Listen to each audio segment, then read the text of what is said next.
For more perspective on U.S. and global gun control, I'm joined now live from Philadelphia by David Abrams. He's a professor of law, business economics, and public policy at the University of Pennsylvania.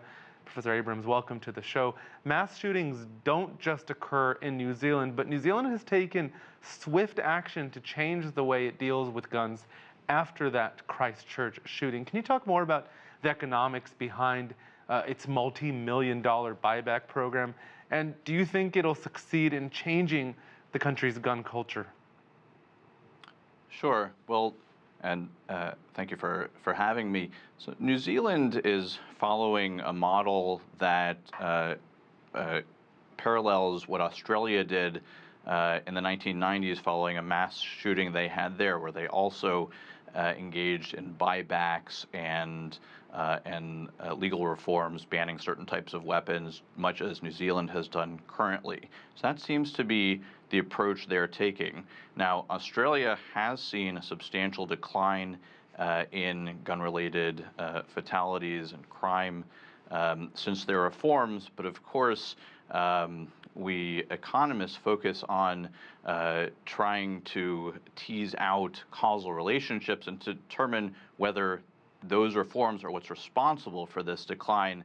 And because it was just a one-time change, and a lot of things changed in Australia and elsewhere at the time, we don't know for sure whether the approach that New Zealand is taking with its current buybacks and legal reforms, we don't know what effect they will have in aggregate, which is a reason why I think a lot of other economists who study this issue continue to call for more research and more data, especially in the U.S., on gun ownership and additional data related to guns and gun sales. But there's a price tag for New Zealand. I mean, they knew that this buyback program, 200 million Kiwi dollars, so about 130 million US dollars for this program. They've done the math. Is that have they calculated this is a relatively good deal in terms of their economic or their chances of success versus the economic cost of it? Well, I believe that politicians were always doing the economically reasonable calculation whenever they cast a vote for something. In this case, I think sentiment drives it, and whether that sentiment is in agreement with the facts, again, we just don't know. We'd have to know how many deaths might we be avoiding by taking these guns off the street. But at the same time, we have to think about also what are the costs to people who want to own guns for legal reasons, for hunting or for target shooting practices. You want to take that into account as well when you're thinking about the costs and benefits. So the price tag is in the hundreds of millions of New Zealand dollars. The benefits are, unfortunately, a big unknown at the moment. Okay, so let's talk about Brazil. We were talking about Bolsonaro's efforts to ease gun access. Talk a little bit about the economics behind moving to do so. After all, this is a country where prices start at about $1,000 for a gun. This is the price tag far beyond the reach of most Brazilians. So how is this being targeted anyway? Well, so Brazil is, as you mentioned in the segment before, is one of the countries in the world with some of the worst crime problem and highest gun fatality rates, along with a number of other countries in Latin America. It's hard to imagine.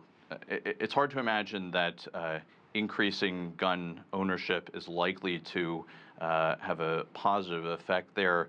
And this is based largely on economic research that has looked at availability of guns, right to carry laws. There's a very nice recent article on that, looking at U.S. data that finds that increased right to carry laws in U.S. states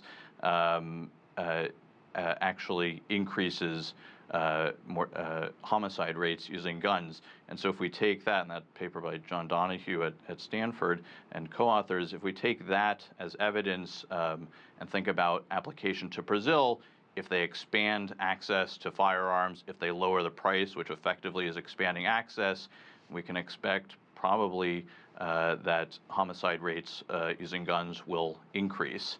And so that's the best evidence we have currently, and from the U.S., and we don't have a lot of great data in other countries as well. And so my refrain is going to be increased data, increased willingness of governments to study effective gun laws, and ways in which we can allow people or give people their rights to firearms, but at the same time be aware of the fact that they get used for homicides and suicides in many cases, and that is something that we all want to avoid. All right, David Abrams from the University of Pennsylvania. We'll have to leave it there. Thank you for joining us.